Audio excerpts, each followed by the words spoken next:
Class 12 हम biology में हम लोग एक नए चैप्टर की शुरुआत करेंगे और चैप्टर का नाम है जैव विकास। जैव विकास, एवोल्यूशन।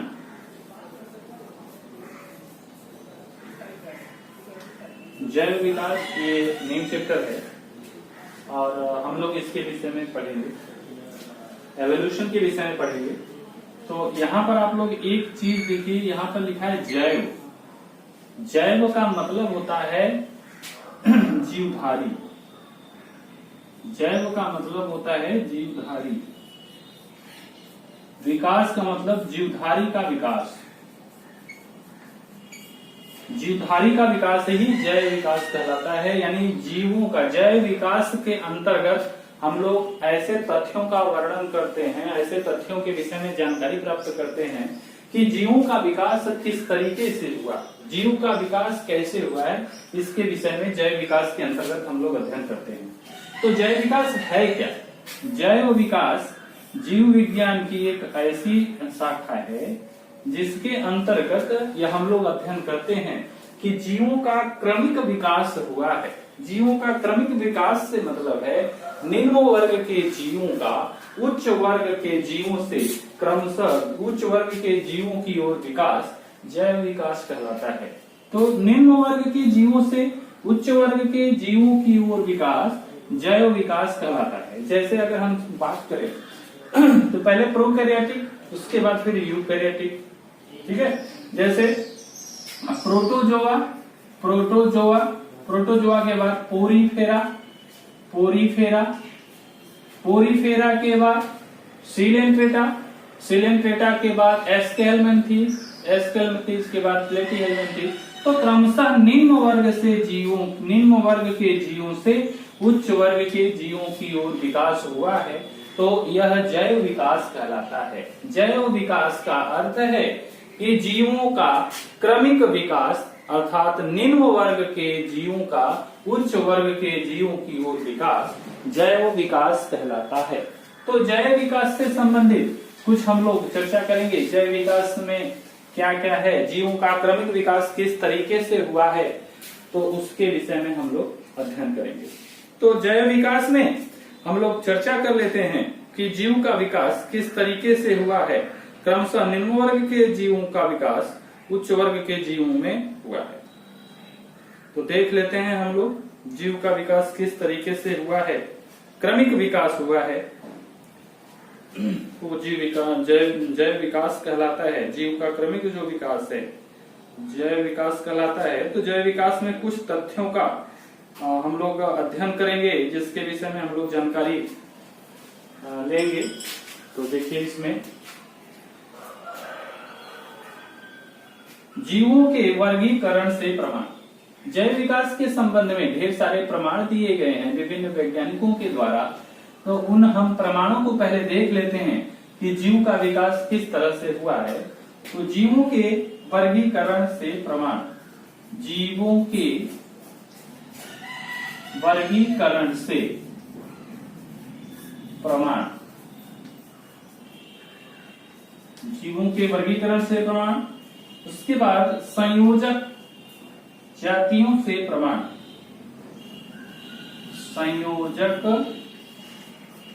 संयोजक जातियों से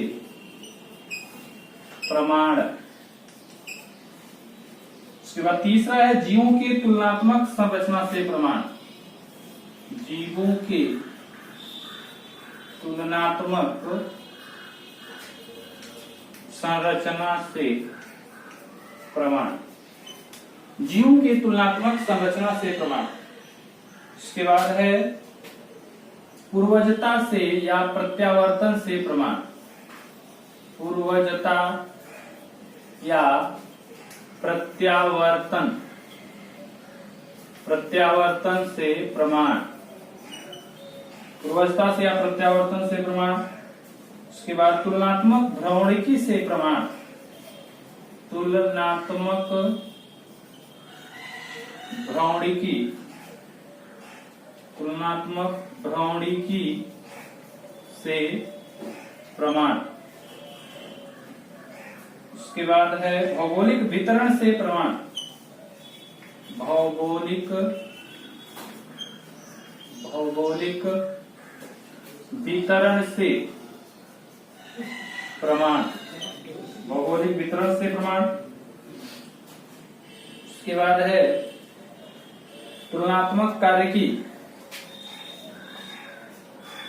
तुलनात्मक कार्यकी। उसके बाद है जीवाश्म से प्रमाण।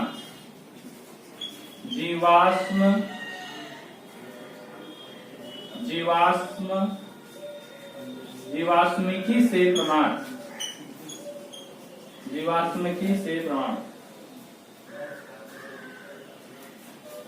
उसके बाद है आपका जीवों के घरेलू पालन से प्रमाण। जीवों के घरेलू पालन से प्रमाण। जीवों के घरेलू पालन से प्रमाण। रक्षात्मक समरूपता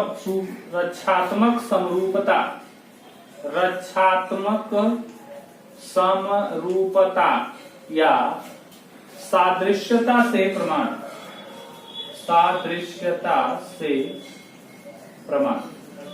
रक्षात्मक समरूपता या सादृश्यता से प्रमाण। और अगला है आपका आनुवंशिकी से प्रमाण। आनुवंशिकी से प्रमाण। तो इस तरीके से जीवों का विकास किस तरीके से हुआ है, इसके विषय में विभिन्न प्रकार के तथ्य दिए गए हैं जो यह सिद्ध करते हैं कि निम्न वर्ग के जीवों का विकास क्रमशः उच्च वर्ग के जीवों की ओर हुआ है। तो यहाँ पर हम लोग ये जीवों का विकास कैसे हुआ है, निम्न वर्ग से उच्च वर्ग की ओर जीवों का विकास हुआ है, इसके लिए हमें एविडेंस चाहिए, प्रमाण चाहिए कि क्रमशः निम्न वर्ग के जीवों का उच्च वर्ग के जीवों की ओर विकास हुआ है। तो इसके लिए हमें प्रमाण चाहिए और वह यह प्रमाण आपको सिद्ध करेंगे। बारी बारी से इन प्रमाणों के विषय में हम लोग चर्चा करेंगे। तो जीवों के वर्गीकरण से प्रमाण, संयोजक जातियों से प्रमाण, जीवों की तुलनात्मक संरचना से प्रमाण, पूर्वजता या प्रत्यावर्तन से प्रमाण, तुलनात्मक भ्रौणिकी से प्रमाण, भौगोलिक वितरण से प्रमाण, तुलनात्मक कार्यकी से प्रमाण, जीवाश्मिकी से प्रमाण, उसके बाद जीवों के घरेलू पालन से प्रमाण, उसके बाद रक्षात्मक समरूपता या सादृश्यता से प्रमाण, और लास्ट आपका है आनुवंशिकी से प्रमाण। तो इतने प्रमाण जो है विभिन्न प्रकार के वैज्ञानिकों ने प्रमाण दिए हैं और यह प्रमाण से ही सिद्ध होता है कि जीवों का विकास क्रमशः निम्न वर्ग से उच्च वर्ग की ओर हुआ है। तो अब हम लोग इस पर देख लेते हैं कि जीवों के वर्गीकरण से प्रमाण, और उसके बाद बारी बारी से इन तथ्यों को हम लोग जानेंगे कि जीवों का वर्गीकरण से प्रमाण किस तरीके से, जीवों का वर्गीकरण से प्रमाण है और कैसे क्रमशः इनका विकास हुआ है। तो पहला हेडिंग है आपका जीवों के वर्गीकरण से प्रमाण। तो जीवों के वर्गीकरण से प्रमाण के विषय में हम लोग अगर बात करें तो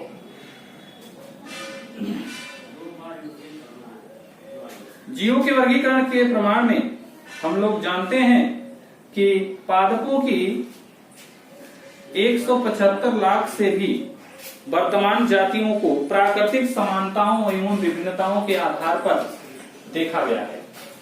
तो जितने भी जीवधारी हैं, इन सब जीवधारियों का एक वर्गीकरण किया गया है और उस वर्गीकरण के आधार पर यह निर्धारित किया गया है कि उनको बांटकर कि उनका विकास किस तरीके से हुआ। जैसे मछलियों, उसके बाद मछलियों से एम्फीबिया,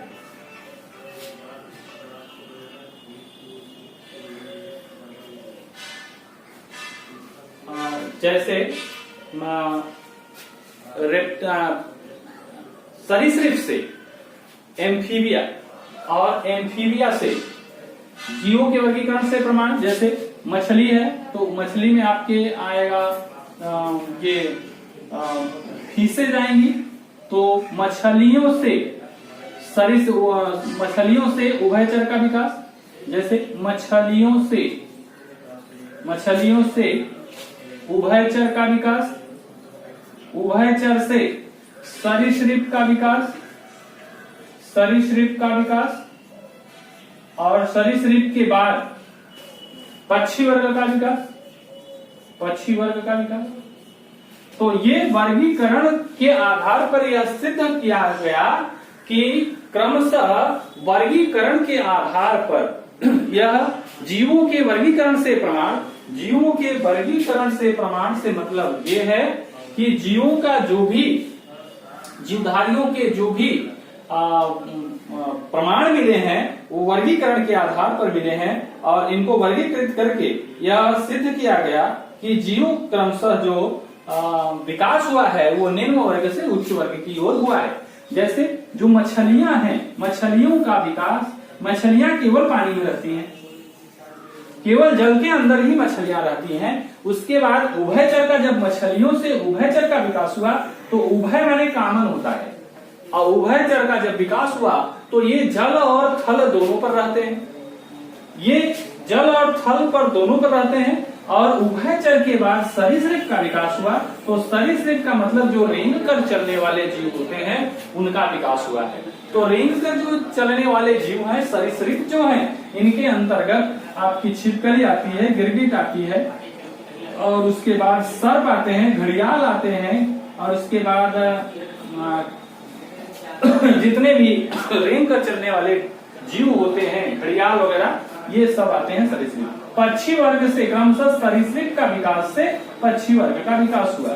तो वर्गीकरण के आधार पर क्रमशः इस तरीके से विकास हुआ है। तो उभयचर मछलियों में आप मछली जानते ही हैं, उभयचर में आपके मेढक वगैरह आते हैं जो कि जल और थल दोनों पर आते हैं, सरीसृप रेंग कर चलने वाले, और उसके बाद पक्षी। तो क्रमशः वर्गीकरण के आधार पर यह सिद्ध किया गया है कि जो वर्गीकरण की वर्गीकरण जो बनाया गया है, वर्गीकरण में यह सिद्ध किया गया है कि ये निम्न वर्ग का जीव है, उससे विकसित जीव ये है उभयचर है, उभयचर से विकसित जीव सरीसृप है, और सरीसृप से जो विकसित जीव है वो पक्षी है।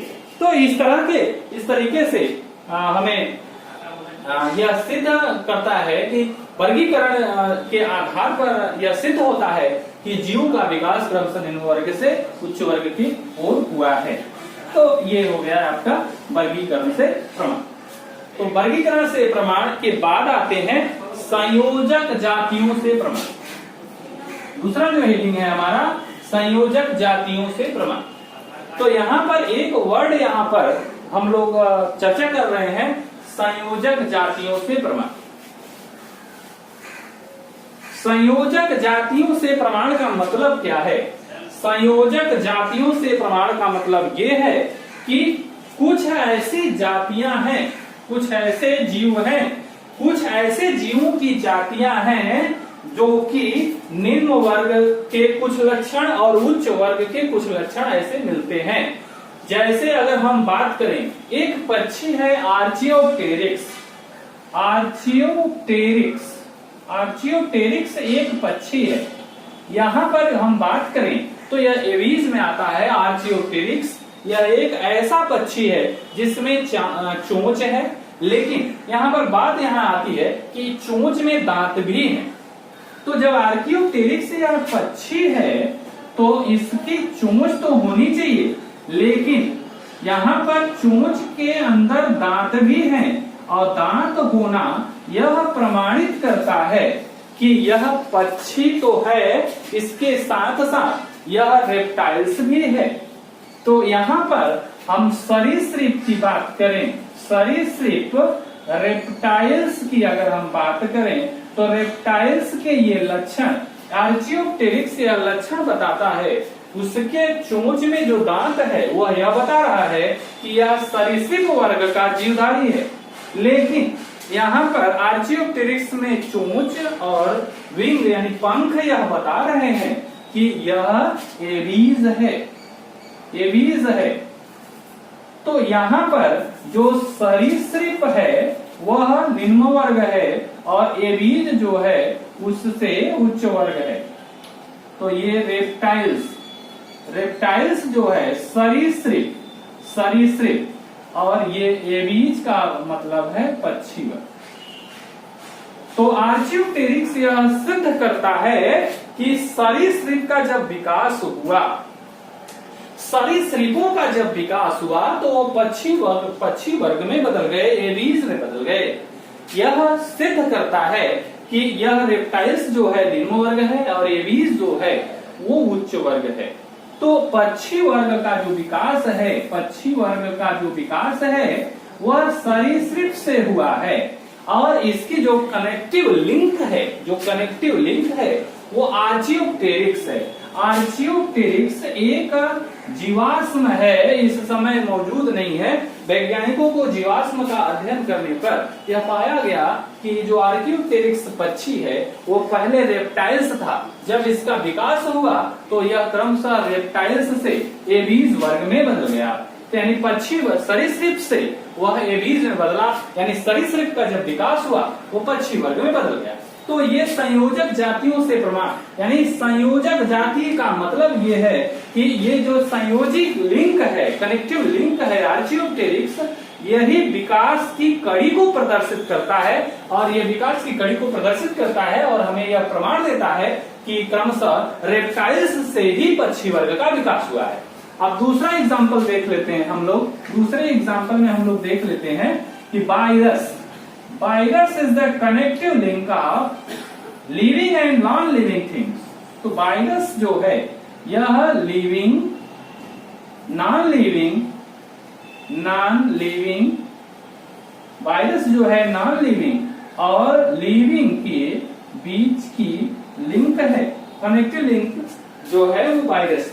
तो वायरस जो है, वायरस के कुछ ऐसे कैरेक्टर हैं जो कि यह बताते हैं कि जो ये इसके कुछ ऐसे कैरेक्टर हैं जो बताते हैं कि यह सजीव है, कुछ ऐसे कैरेक्टर हैं जो यह बताता है कि निर्जीव है।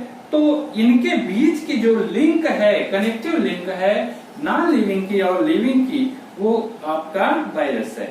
तो वायरस जो है यह बताता है कि पहले जो नॉन लिविंग से लिविंग का विकास हुआ है, तो ये वायरस दोनों के बीच की कनेक्टिव लिंक है और संयोजक जाति से प्रमाण को सिद्ध करती है, एविडेंसेस ऑफ कनेक्टिव लिंक। और एक एग्जांपल और हम आपको दे रहे हैं, यहाँ पर देख लीजिए यूग्लिना। यूग्लिना यह एक जीव है और यह एनिमल और प्लांट के बीच की कनेक्टिव लिंक है। प्लांट, एनिमल और प्लांट के बीच की लिंक है, यानी यूग्लिना एक जीव है लेकिन इसमें क्लोरोप्लास्ट होने के नाते ये फोटोसिंथेसिस करता है, प्रकाश संश्लेषण की प्रक्रिया करता है, जो यह सिद्ध करता है कि यूग्लिना प्लांट के अंतर्गत है और यह यूग्लिना एक जीव है जो कि एनिमल को प्रदर्शित करता है। तो यह जो है कनेक्टिव लिंक यानी संयोजक जातियों से प्रमाण है कि इसमें यूग्लिना जो है एनिमल और प्लांट के बीच की कड़ी है। तो ये संयोजक जातियों से ये प्रमाण की बात हो गई। 2-3 एग्जाम्पल मैंने दिया और 2-3 एग्जाम्पल से यह सिद्ध हो गया कि संयोजक जातियों से प्रमाण, यानी जो भी जातियां बीच की कनेक्टिव लिंक है उसमें जो जिस वर्ग से जिसका विकास हुआ है उसमें दोनों के कैरेक्टर को वो शो करता है। उसके बाद हमारा जो अगला टॉपिक है तुलनात्मक जीवों के तुलनात्मक संरचना से प्रमाण। जीवों के तुलनात्मक संरचना से प्रमाण, इसमें हम लोग 2 टॉपिक पढ़ेंगे जो कि एग्जाम की दृष्टिकोण से बड़ा इंपॉर्टेंट होता है। समजात अंग, उसके बाद समवृत्त अंग। पहला समजात अंग है, दूसरा समवृत्त अंग। Homologous and analogous organs, homologous and analogous. समजात और समवृत्त अंग की बात करें तो ध्यान से देखिएगा, समजात अंग की अगर हम बात करें तो समजात अंग ऐसे अंग होते हैं, समजात अंग ऐसे अंग होते हैं जो रचना और उत्पत्ति में एक जैसे होते हैं। ध्यान दीजिएगा, समजात अंग ऐसे अंग होते हैं जो रचना और उत्पत्ति में एक समान होते हैं, और समृद्ध अंग ऐसे होते हैं जो रचना और उत्पत्ति में भिन्न भिन्न होते हैं।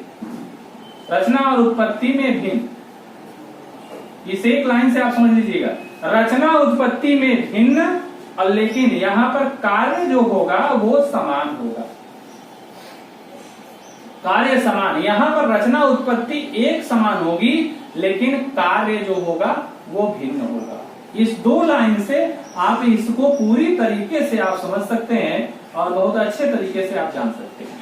तो समजात अंग ऐसे अंग होते हैं जो रचना उत्पत्ति में एक समान होते हैं, लेकिन कार्य इनके भिन्न भिन्न होते हैं। कार्य भिन्न भिन्न होता है। एग्जाम्पल के तौर पर अगर हम लें तो घोड़े के अगले पैर और मनुष्य के हाथों की हड्डियों दोनों में ह्यूमरस और रेडियोल्ना हड्डी पाई जाती है। ह्यूमरस और रेडियोल्ना जो हड्डी होती है वो मनुष्य के हाथ और घोड़े के अगले पैर में पाई जाती है। यहाँ पर ऐसे अंग का एग्जाम्पल दे रहे हैं जो समजात हैं, जो रचना और उत्पत्ति में एक समान है, इनके कार्य भिन्न भिन्न है। घोड़ा का अगला जो पैर है वो दौड़ने के काम में आता है, लेकिन मनुष्य के जो हाथ हैं वो दौड़ने के काम में नहीं आते हैं। मनुष्य अपने हाथों को दौड़ने के काम में यूज नहीं करता है। तो यहाँ पर आप देखें कि दोनों में रचना और उत्पत्ति एक जैसी है। कहने का मतलब ये हुआ कि ह्यूमरस और रेडियोल्ना दोनों हड्डी दोनों में पाई जाती है, लेकिन कार्य उसके भिन्न भिन्न है। तो कार्य भिन्न भिन्न है, तो ऐसे अंगों को हम लोग समजात अंग कहते हैं। इसके बाद समृद्ध अंग की हम बात करें तो समृद्ध अंग ऐसे अंग होते हैं जो रचना उत्पत्ति में तो भिन्न भिन्न होते हैं, रचना और उत्पत्ति में भिन्न भिन्न होते हैं, लेकिन कार्य एक जैसे होता है। अब इसका एग्जांपल हम देख ले, चमगादड़ का पंख ले लीजिए और इंसेक्ट्स यानी तितलियों के पंख ले लीजिए। तो अगर काम की हम बात करें तो काम दोनों के एक जैसे हैं और दोनों उड़ने के काम में आ रहा है। दोनों का काम क्या हुआ? दोनों उड़ने के काम में आ रहा है, दोनों का काम एक जैसा है, उड़ने के काम में आ रहा है। लेकिन अगर रचना और उत्पत्ति की बात कहें तो तितलियों के जो पंख हैं, रचना और उत्पत्ति की अगर बात करें तो जो तितलियों के पंख हैं वो कंकाल विहीन होती तितलियों के पंख, जबकि चमगादड़ों के पंख में कंकाल होता है। तो ऐसे अंग जो रचना उत्पत्ति में भिन्न होता है, ऐसे अंगों को हम लोग कहते हैं समजात अंग। रचना उत्पत्ति में भिन्न, लेकिन कार्य इसका एक जैसा होता है। कार्य समान होने के नाते और रचना उत्पत्ति भिन्न भिन्न होने के नाते ऐसे अंगों को हम लोग समझा